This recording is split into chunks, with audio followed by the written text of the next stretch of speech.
네, 여러분 반갑습니다. 생활 스포츠 지도사 2급 운동 생리학, 오늘은 챕터 3고요. 에너지 대사와 운동입니다.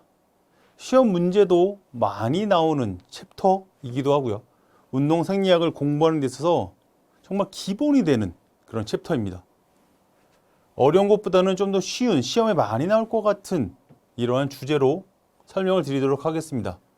제일 처음은요, 에너지라는 것, 그리고 에너지원은 무엇인가 라는 거죠. 18년도, 19년도, 23년도에 기출된 문제입니다. 에너지라는 것은 전기적, 기계적, 화학적 형태와 같이 다양한 형태로 존재한다. 그리고 에너지는 상호 교환적이다라는 것들이고요. 우리 몸에서의 에너지는 에너지원으로 발생되는 것들은 탄수화물, 지방, 단백질 형태의 음식을 섭취하는 것이고, 그것으로 인해서 이 에너지원이 생기게 된다. 그런데 어떻게? 이것들이 분해를 통해서 우리 몸에 필요한 곳에, 알맞는 곳에 저장을 함으로써 에너지를 가지고 있다가 필요한 에너지를 방출을 한다, 소비를 한다, 이런 역할이죠. 자, 음식물의 에너지는 아데노신 3인산이라고 표현을 한다. 아데노신 3인산, 아데노신 3이니까 트리죠. 트리포스페이트예요. 그렇죠? 이게 트리예요. 3개. 그러니까 아데노신과 3개의 인산이 만나서 아데노신 3인산이라고 표현을 한대요.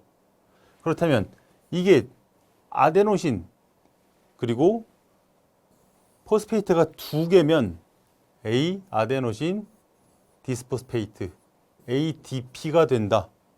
이런 형태로 우리 몸에 저장되어 있다가 이 형태로 바뀐다라는 것은 인산이 하나 떨어져 나왔기 때문이다.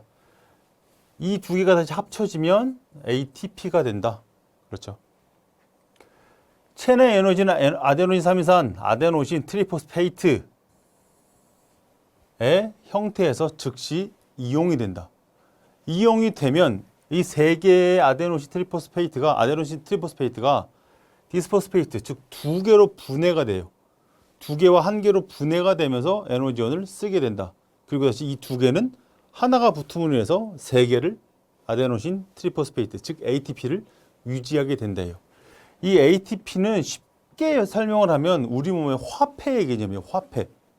화폐가 있어야지만 쓸 수 있는 거잖아요. 원하는 것들 살 수 있는 것들이고, 이 에너지를 쓰려면 이 ATP 형태로 에너지를 쓰게 된다는 것을 알고 있어야 됩니다. 가장 기본이죠.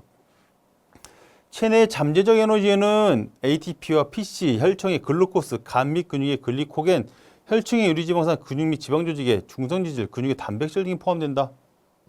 어렵죠? 이거 제가 천천히 풀어드리겠습니다. 뒤에서 하나씩.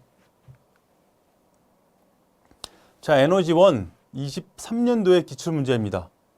탄수화물, 지방, 단백질이 있다고 말씀드렸어요.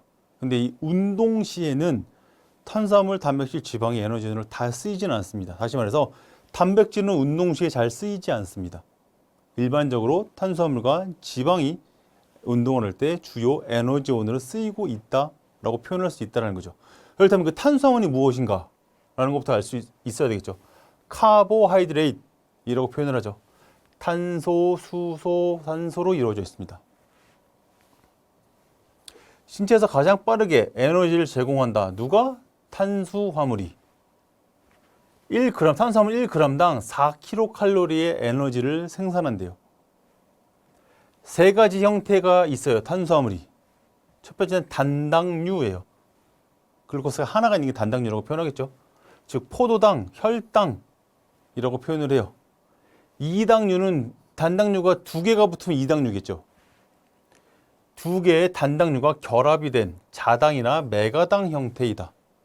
다당류는 이것들이 더 많이 붙은 게 3개 이상 붙은 거를 다당류라고 표현을 하죠. 다당류는 3개 이상의 단당류가 결합됐다. 식물성 다당류는 식물성 파이버, 섬유소, 그리고 전분. 동물성 다당류는 글리코겐이라고 표현을 한다. 오케이. 탄수화물은 탄소, 수소, 산소로 이루어져 있고 신체에 가장 빠르게 에너지를 제공한다. 그리고 4kcal의 에너지를 생산한다. 중요한 포인트예요. 탄수화물은 근육과 간에서 글리코겐으로 바뀐다. 이 탄수화물은 우리 몸에 들어오게 되면 우리가 글루코스라고 표현을 한단 말이죠. 그렇죠? 글루코스가 우리 몸의 혈액 안에도 이 혈관이에요. 혈관인데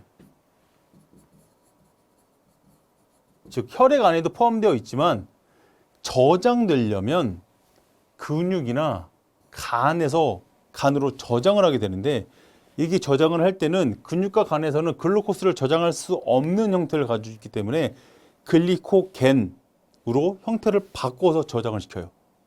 다시 말해서 운동을 할 때 이 탄수화물이 에너지원으로 쓰이려면 근육과 간에 있는 이 글리코겐 형태가 나오면서 글루코스로 분해가 되면서 혈중으로 나와야 돼요. 그렇죠? 여기까지 이해가 되죠? 다시 말해서 탄수화물은 근육과 간에서 글리코겐으로 바뀌고 글루코스로 다시 전환이 돼서 혈액을 통해서 신체 조직으로 운반해서 필요한 곳에 쓰이게 된다. 다리 운동을 하고 있다. 다리에 ATP가 필요하고 산소가 필요하고 에너지원이 필요하다. 혈액이 가야 되겠죠. 그렇죠? 혈액이 갈 때 이 영양소, 이 탄수화물, 글루코스는 근육과 간에서 글리코겐 형태로 저장이 되어 있다가 다시 글루코스로 변환을 시켜서 글로 보낸다는 거예요. 오케이. 간과 근육에 저장된 글리코겐 양은 대신 한정이 되어 있어요. 무조건 많이 저장시킬 수 있지 않다라는 거죠. 이것들이 많이 저장되어 있는 게 가능하다고 하면 근육과 간에 글리코겐을 무한정으로 저장을 시켜 놓게 되면 운동을 지속적으로 할 수 있겠죠. 끊임없이 쉬지도 않고 뛸 수 있겠죠. 그게 아니라는 거죠. 다시 말해서 한정되어 있다. 운동의 강도가 높을수록 더 많은 양의 탄수화물이 공급된다. 일정 양의 글루코스가 이렇게 있는데 글리코겐이 있는데 우리 몸에 필요한 곳으로 보내줘야 된다. 그런데 강도가 고강도일수록 더 많이 쓰인다. 그리고 빨리 쓰인다. 얘가. 근데 이게 한정되어 있다. 안타까운 현실이죠. 그렇죠? 다음 지방 1g당 9kcal의 에너지를 생산한대요. 자, 탄수화물은 카보하이드레이트는 다 kcal를 냈어요. 팻은 지방은 9kcal를 낼 수 있대요. 에너지를. 그럼 프로틴, 탄수화물, 단백질 역시도 4kcal를 낼 수 있어요. 쉽게 494라고 외우시면 됩니다. 자, 지방은 물에 녹지 않는다. 무게당 많은 에너지를 포함하고 있어 장시간 운동에 적합한 연료래요. 무게당 많은 에너지를 포함하고 있어서 장시간 운동에 적합한 연료래요. 그렇다면 앞서 탄수화물은 빠르게 동원된다라고 표현했단 말이죠. 그럼 지방은 빠르게 동원되지 않는다. 그렇기 때문에 오랜 시간 운동을 하기에 적합한 연료이다 라고 이야기할 수 있겠죠. 네 가지 형태로 나눠져 있습니다. 지방산, 중성지방, 인지질, 스테로이드로 나눠져 있고요. 지방산은 신체 내 중성지방으로 저장이 된다. 에너지가 필요한 시기에 지방 분해 과정으로 분해가 된다. 마치 글리코겐이 글루코스로 분해되듯이 저장이 된다. 그중 지방산은 근육과 다른 조직에 의해서 연료 기질로 사용이 된다. 기질에 대해서 제가 뒤에서 한 번 더 설명드리겠습니다. 중성지방, 주로 지방세포에 저장되어 있다. 세포에 저장되어 있지만 골격근을 포함한 여러 세포에도 저장되어 있다. 뭐가? 중성지방이. 이렇게 저장되어 있음으로 있어서 엑서사이즈, 운동을 할 때 얘가 주요 에너지원으로 쓰이게끔 아주 적합한 형태로 저장되어 있다. 그렇죠? 적합하다. 적합한 에너지원이다. 라고 얘기할 수 있겠죠. 인지질, 세포 내의 지질과 인산이 결합해 만들어진 거 세포막, 셀 멤브레인을 구성한다는 소리예요. 세포가 이렇게 있으면 여기 DNA가 이렇게 있죠. 그리고 이렇게 마이토콘드리아, ATP가 만들어진 마이토콘드리아가 있고 뭐 리보소미나 이런 것들이 있을 거죠. 어쨌든 이 셀막 얘를 구성한다는 소리예요. 얘를 크게 확대를 하면 이렇게 막이 있지만 이 막을 저 현미경으로 보게 되면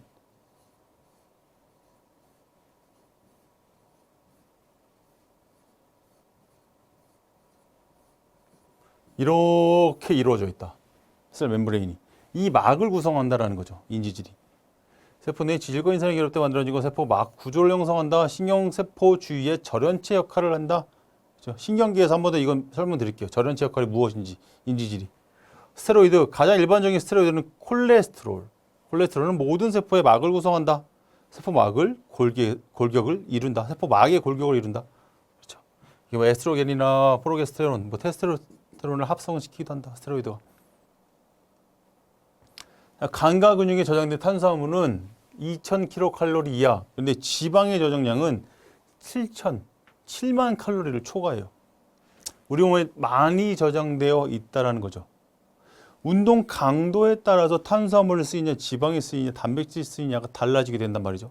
그러나 평상시 운동을 하지 않을 시에는 에너지원을 뭘 쓸까라는 거죠. 그러기 위해서는 평상시 운동을 하지 않는 고강도의 운동이 아닌 평상시에는 주요 에너지원은 지방이다라는 것을 우리가 미로 짐작할 수 있겠죠. 그렇죠? 지방은 트리글리세라이드에서 글리세롤과 유리지방산으로 전환이 되고 유리지방산이 ATP를 생성하기도 한다. 그렇죠? 우리 몸의 화폐 단위라고 말을 했어요. 화폐 단위. 지방은 탄수화물보다 많은 양의 에너지를 제공한다. 중저강도에, 중정도에 또는 중강도, 강도로 표현 똑같은 말입니다. 중강도에 운동을 하는 동안에 사용되는 에너지가 바로 지방이다. 자, 단백질이에요. 자, 아미노산이라고 불리는 작은 하위 단위로 구성이 되어 있다는 거예요. 신체에 필요한 아미노산은 약 한 20여 종인데 그중에 9가지는 필수 아미노산 그리고 나머지는 비필수 아미노산으로 나뉜다. 필수 아미노산이라는 것은 체내 합성이 되지 않으므로 반드시 섭취를 해야 된다라고 이야기하는 거죠. 1g당 4kcal의 에너지를 낼 수 있다. 4, 9, 4. 탄수화물, 지방, 단백질. 운동 중에 단백질의 에너지 기여 방법, 아미노산의 알라닌이 간에서 포도당으로 전환이 돼서 글리코겐으로 합성되기도 한다라는 것들.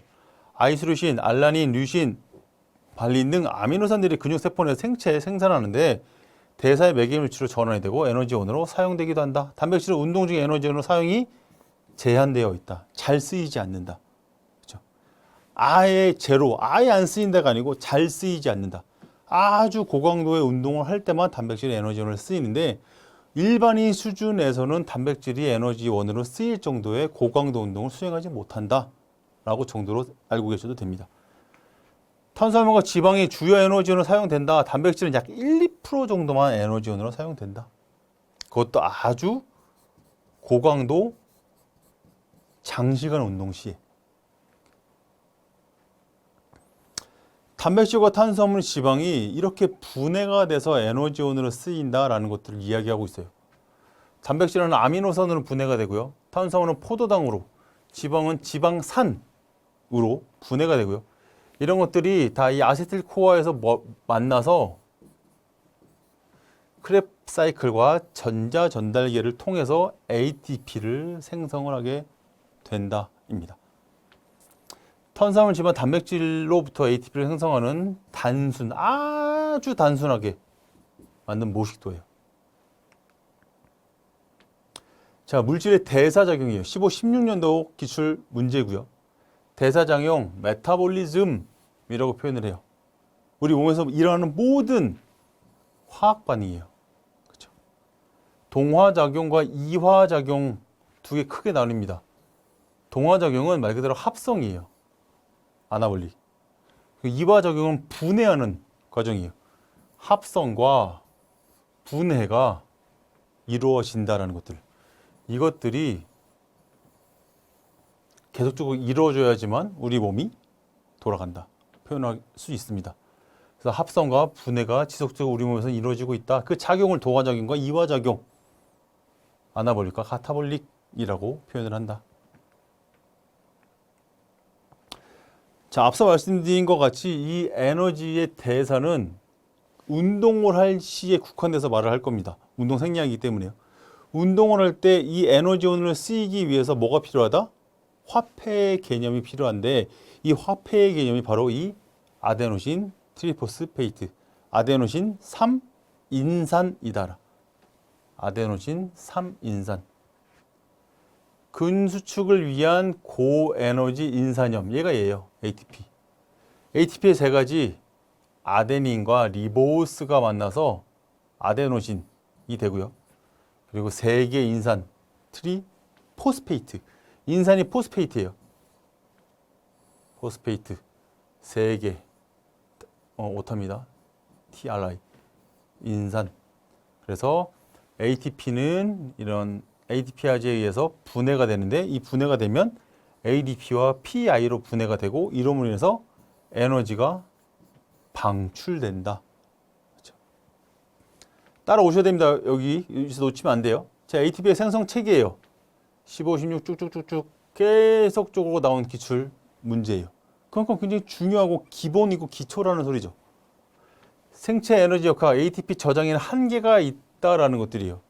우리 몸에는 에너지 ATP가 저장되어 있는 한계가 있어요. 그렇다면 한계가 있다면 어떻게 해야 돼요? 운동을 하면 만들어내야죠. 지속적으로. 근육 활동을 하기 위해 ATP가 지속적으로 공급되어야 한다. 즉 만들어져서 빨리 줘야 된다. 필요한 곳에. 그렇다면 어떻게 합성을 하냐라는 것들이죠. 세 가지 시스템이 있습니다. ATPPC 시스템, 그리고 무산소 시스템, 그리고 유산소 시스템.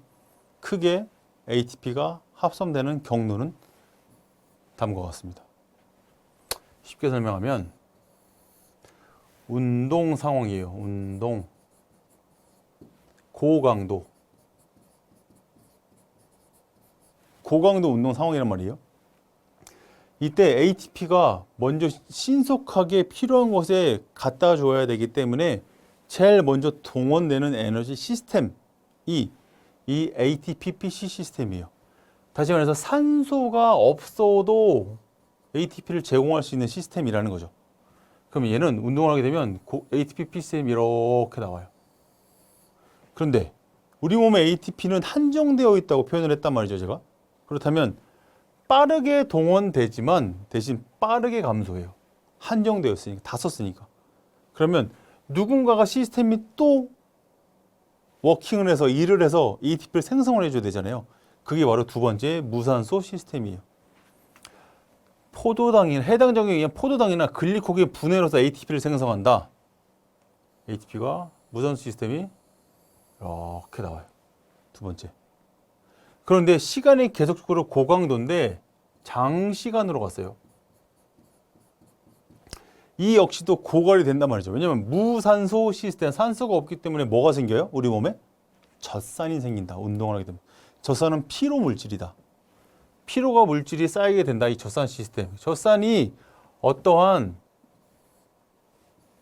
이렇게 쭉 가다 젖산이 어떠한 역치점을 지나게 되면 트레시홀드를 지나게 되면 운동을 못하게 된다. 이게 바로 젖산 역치점이다 라고 표현을 하는데 어쨌든 산소가 없기 때문에 젖산이 쌓이게 된다는 것들. 이 역시도 고갈된다는 거예요. 그러면 뭐가 출발해야 돼요?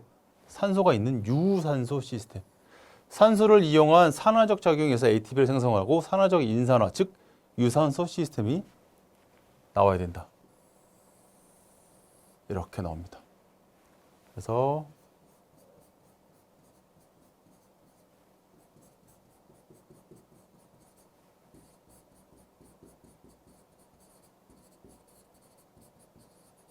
유산소 시스템, 무산소 시스템, ATPPC 시스템 이렇게 나타난다. 그렇죠? 요거 정리 머릿속에 하셔야 됩니다. 자, ATPPC 시스템 하나씩 갈게요. ATP 근육 내에 제한된 범위로 저장되어 있다. 제한된 고에너지 결합이 분리되면서 아데노신 2인산 분리했다는 건 세 개가 두 개로 분해했다는 소리예요.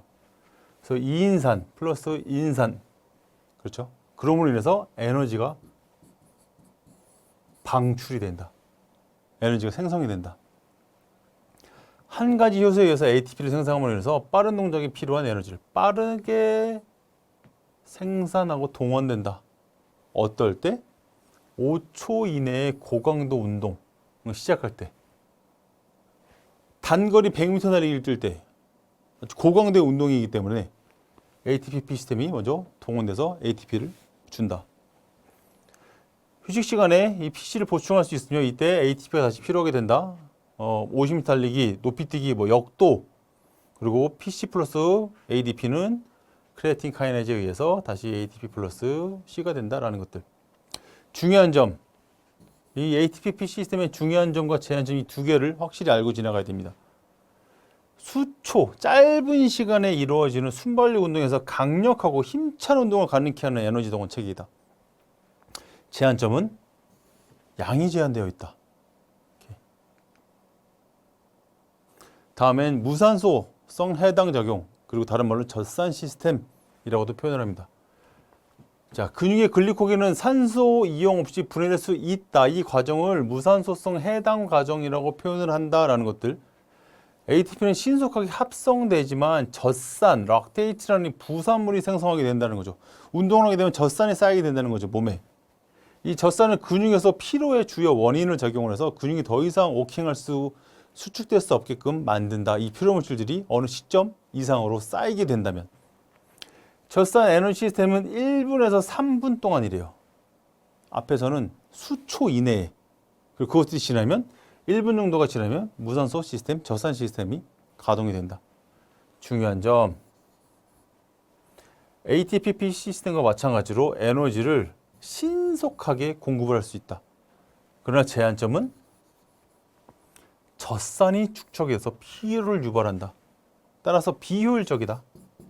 비효율적 에너지 대사다.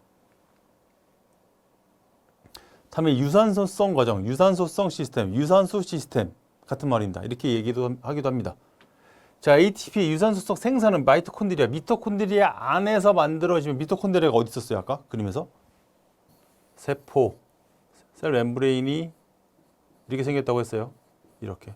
어쨌든 요 안에 DNA 세포핵이 있고 요 안에 미토콘드리아가 이렇게 있다.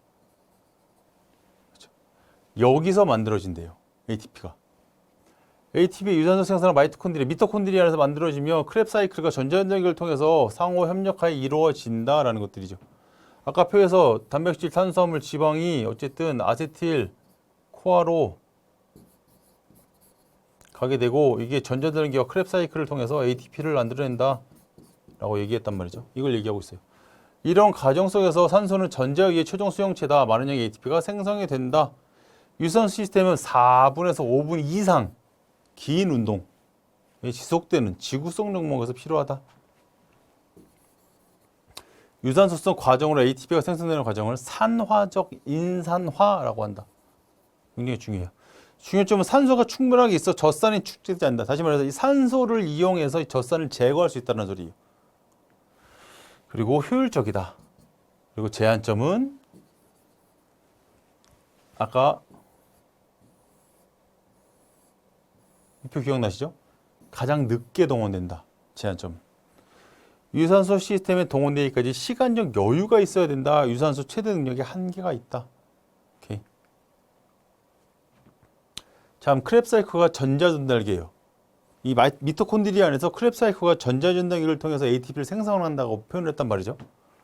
크랩 사이클 주요 기능은 산소를 운반하는 NAD와 FAD를 이용해서 탄수화물, 지방, 단백질의 수소 이온을 제거하여 산화시키는 과정을 바로 크랩 사이클에서 하고 있어요. 수소 이온을 제거하는 것들. 탄수화물과 지방, 단백질을 산화해서 전자 전달기를 통과하면서 CO2와 전자를 생성하게 된다. 그래서 유산소 ATP를 생성하는데 굉장히 중요하다. 에너지를 공급한다.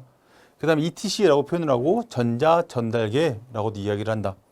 크랩 사이클 다음에 전자 전달계로 이렇게 내려오는 거예요. 아세틸 코아에서.